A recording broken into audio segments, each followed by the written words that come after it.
ministère de la jeunesse, des sports et de la culture.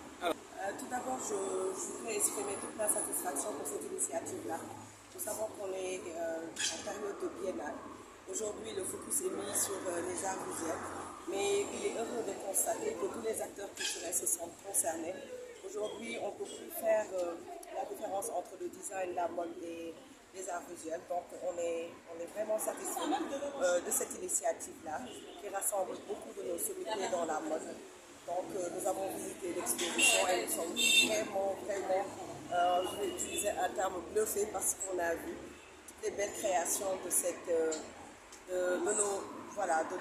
artistes. Une fois encore, nous rassure sur la compétition qu'ils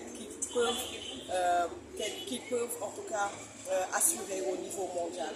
Donc, je pense qu'ils ont eu l'occasion de rencontrer des autorités qui les ont vraiment rassurés de leur engagement à accompagner cette belle dynamique-là. Et ce que nous avons vu aujourd'hui, cette initiative-là vient confirmer justement toute la confiance que nous plaçons en nous. Prêtez l'attention à cette personne. La création, c'est moi. Je m'appelle Nabou Diagne. Bon, on m'appelle Nabou Diagne. Nabou Diagne, c'est beaucoup plus commun. Et j'ai passé ma vie dans la mode, je peux le dire. Parce que depuis le jeune âge, j'ai fait du mannequinat.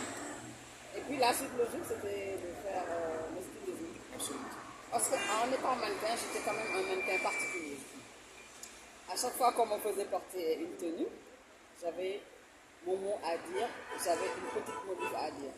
Et ça a été toujours une surprise pour le créateur. Le mannequin a un peu changé le modèle, mais bon, à ma grande surprise.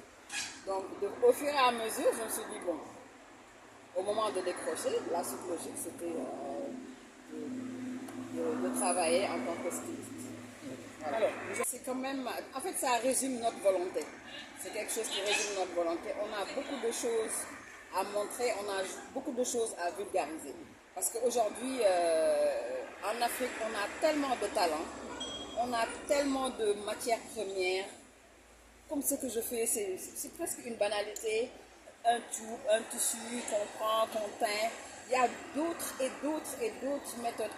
Donc, franchement, nous, ça peut que nous réjouir d'essayer de vulgariser tout ce qui est à voir. Mais c'est vraiment une fine partie de l'iceberg. Il y a beaucoup de choses à voir. On a beaucoup de talents, beaucoup de jeunes.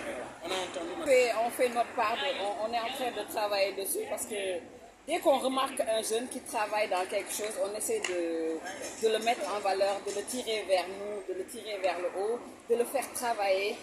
Mais bon, c'est vrai qu'on n'a pas beaucoup de moyens, mais déjà avec ce qu'on a comme moyens de bord, on fait tout pour vulgariser ces jeunes talents-là qui travaillent avec vraiment de petits moyens, mais qui arrivent à faire des choses extraordinaires.